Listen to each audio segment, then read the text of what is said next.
The chamber of the Galactic Senate shimmered with sterile light, every surface polished to perfection, as if reality itself feared the judgment cast within its walls.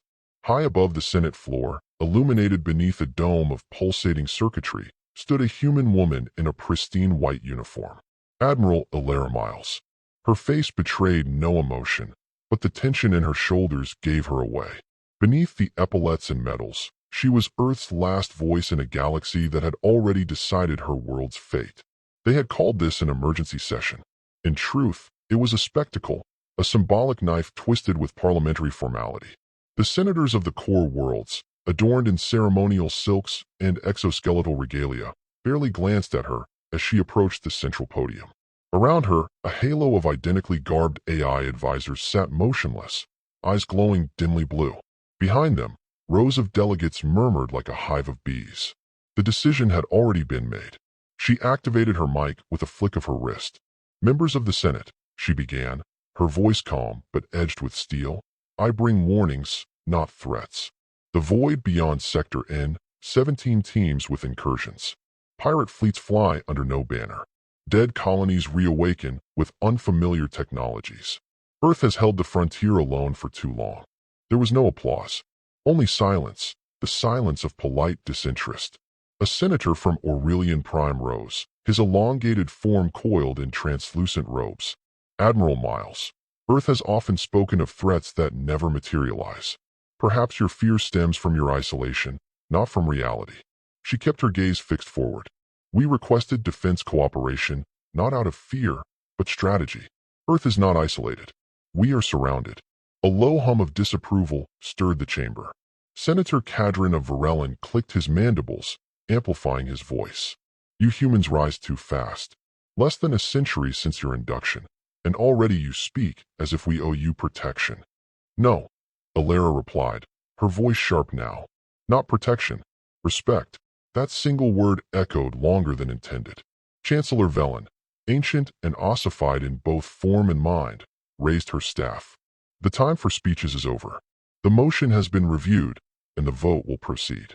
Earth requests emergency defense status and full access to Senate resources. All in favor."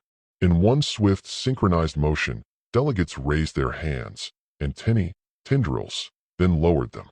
All opposed. A forest of assent rose. The holographic tally blinked red. 172 against. 6 abstained. 2 in favor. Alara did not flinch. She simply exhaled. "The motion fails," Velen announced, already shuffling her notes. The murmur returned, relieved, dismissive, triumphant. Alara stepped back, locking eyes with no one, yet seeing them all. Her words came slow, deliberate. "Understand what you've chosen. Not just against Earth, but against yourselves. You believe isolation will make us weaker. It won't." From the shadows behind the Senate dais, a quiet voice muttered, "They just made their last mistake." No one seemed to hear it. As Alara exited the chamber, the noise behind her swelled. Debates resumed, trade disputes rekindled, and wars in distant systems forgotten again. She walked past the towering statues of peace and unity that flanked the Senate's outer corridor, past the banners of every member world. Earth's emblem, barely visible among the stars, shimmered faintly, as if ashamed to still hang there. Outside, a lean man waited, clad in gray with a tablet clasped tight to his chest. His name was Commander Roan, intelligence liaison and strategist for Earth's newly independent defense accord. "They didn't even hesitate," he said without looking up. Alara nodded. "They never do." Roan tapped the screen. "Operation thresholds have been met. Protocols can be activated on your command." "Not yet," she said. "Let them sleep a little longer. When it starts, I want them wide awake." They moved through the marble hall, each step echoing in rhythm. Behind them, the Galactic Senate continued as if nothing had changed. But something had. Something irreparable. Above the city, Earth's embassy ship rose from the docking ring, a sleek, obsidian spear slicing into the sky. Inside its data vault, the full transcript of the session was already being dissected by Earth's Defense Council. Signals passed invisibly across encrypted channels, lighting up command centers from Titan to the oceans of Europa. Far above, in a silent orbiting station cloaked from all scans, machines awoke. Engines stirred. Coordinates recalibrated. And on Earth, beneath a mountain older than the species that now ruled it, a woman in a black uniform opened a sealed case bearing the crest of a long-forgotten program, Project Thanatos. Her orders were simple. Wait for the Admiral's signal. It would come soon. The sky over Earth's northern hemisphere shimmered with coded auroras, invisible to the human eye, but pulsing in rhythm to a long-dormant signal. Deep beneath the ice crust of Greenland, Earth's Defense Accord activated its primary command protocol. The AI core, named Icarus, stirred from its passive state, and for the first time in decades, the buried fortress came alive. Admiral Alara Miles stood at the center of the subterranean control deck, flanked by a wall of holographic displays streaming data from across the Sol system. The lights above her pulsed gently, controlled, efficient, unlike the chaos she knew would soon follow. "They've initiated sanctions," said Commander Roan, his voice tight with controlled anger. "Trade embargo, tech blacklisting, full withdrawal of diplomatic immunity. Effective immediately." Alara nodded. "Good. Then we act without restraint."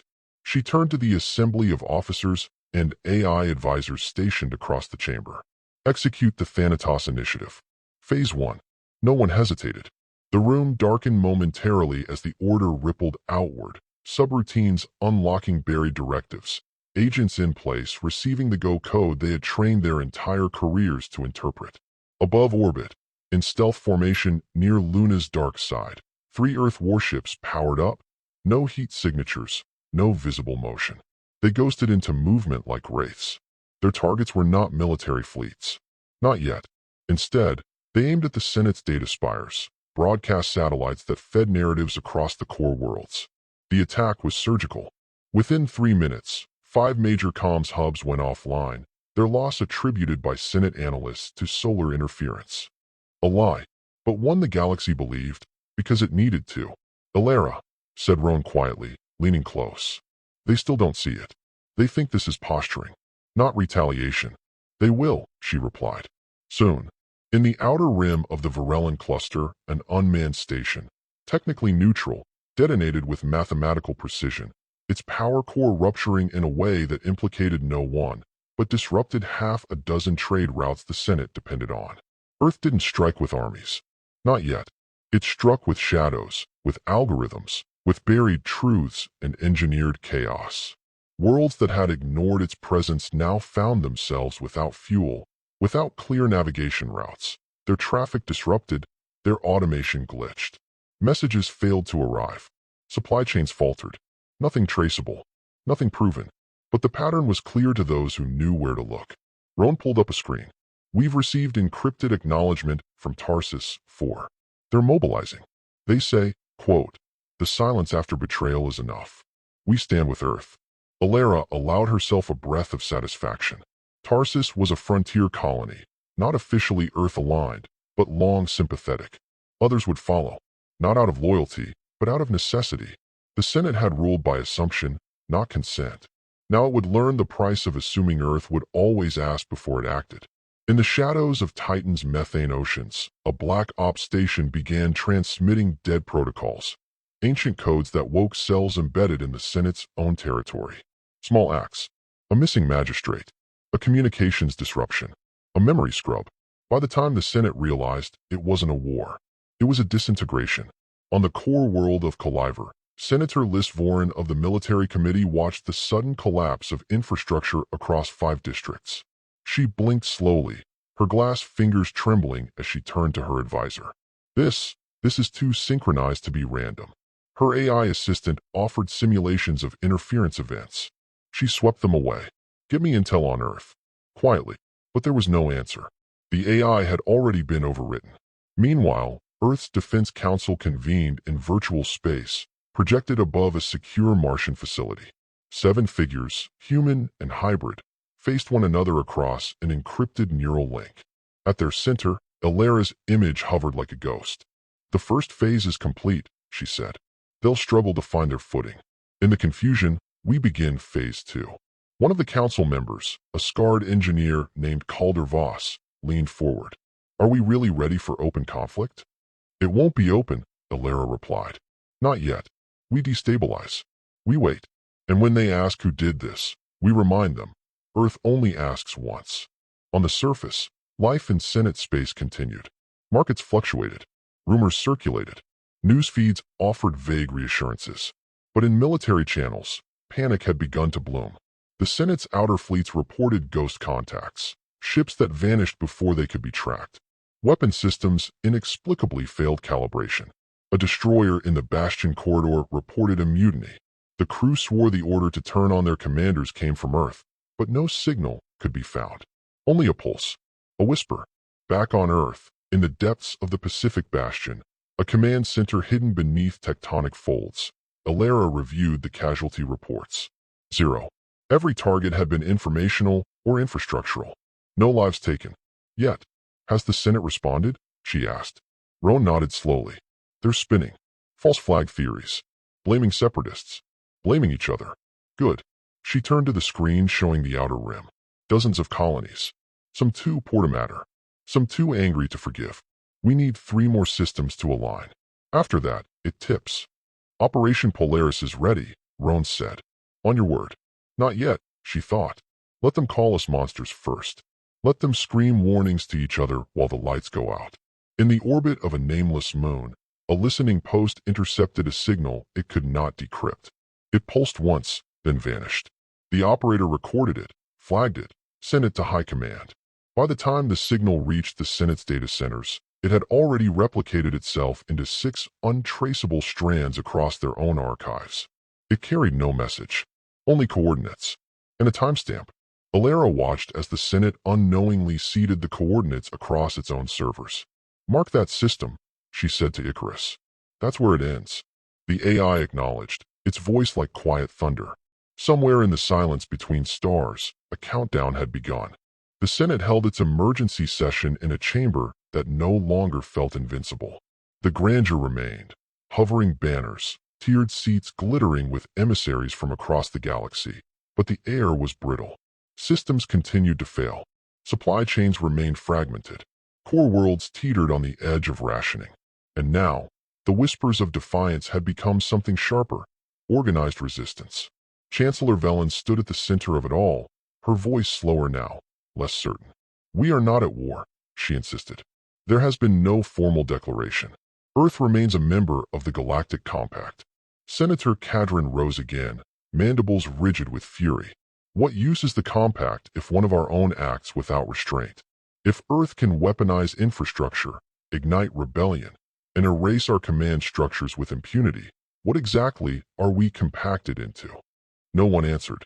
Most simply stared at their private interfaces, scrambling for data, for patterns that no longer made sense. Information flickered in and out. Surveillance blackouts spread like infection. Colonies on the fringes began defaulting on Senate mandates, citing communication limitations. No one believed the excuse. In Earth's orbit, the Obsidian fleet held its formation, still silent, still cloaked. But within each ship, readiness simulations cycled continuously. Crew rotations drilled for precision strikes. AI commanders cross-referenced targets, reviewed escape vectors, adjusted fire protocols. No war had been declared, but the weapons were already listening.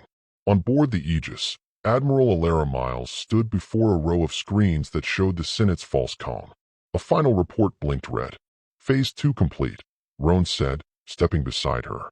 17 systems neutralized without confrontation. No resistance logged. And the dissenters? They're not hiding anymore. Caliver has openly rejected Senate directives. Tarsus is preparing a fleet, publicly. No one's denying the power shift now. Alara didn't smile. There was no triumph in being right. Only clarity. Activate Polaris, she said. We send them a message. One they can't distort. The final stage began with light. Across core Senate territory, a coordinated pulse ignited from captured comms towers and dormant satellites long assumed inoperative. Blue-white waves raced across systems, scrambling visual networks, dropping navigation, blanketing thousands of worlds in pure signal interference. For 90 seconds, the Senate was blind. When the signal lifted, every public screen, every billboard, every projection, every device displayed the same message. Earth had waited. Earth had been ignored. And now, Earth had acted. The message contained no threats, just facts. Names of officials who had stalled Earth's defense requests, time-stamped rejections, recorded sessions of mockery, denial, dismissal, and finally, footage of the aftermath, chaos on the rim, supply failures, stranded refugees, all stemming from those same denials. There was no embellishment, only truth. And in the face of that truth, the Senate fractured. Worlds that had remained neutral began declaring themselves unaffiliated. A dozen systems voted to secede from the compact entirely. And two major core colonies, once seen as unshakable allies, requested dialogue with Earth's Defense Accord. Back on the Aegis, a message flickered in. Chancellor Velen's seal. Encrypted. Alara opened it, alone in the darkened command chamber. "You've made your point, Admiral," Velen's voice rasped. "The compact is in chaos. But this is not a victory. This is fracture. We invite you to return. We ask for negotiation. Terms." Alara stared at the message for a long time, then deleted it. "No reply," she said aloud. Roan entered a moment later, reading her expression. "They're falling apart." "Good," she replied. "We didn't ask to lead. They forced us to become something else." He hesitated. "The next move?" "We don't make one," Alara said. "We hold. Let them fight each other for what's left of the illusion. When it's over, we'll still be standing. Down on Earth, in the halls beneath the Pacific Bastion, Project Thanatos shut itself down. Its purpose fulfilled. The war had been avoided, but not peace. What Alara had orchestrated was something different. A shift. A reset. The galaxy would remember the vote against Earth not as an act of defiance, but as the moment it lost the right to command. A vote cast in arrogance, answered with precision, without gunfire, without glory, just inevitability. And the galaxy would never vote against Earth again.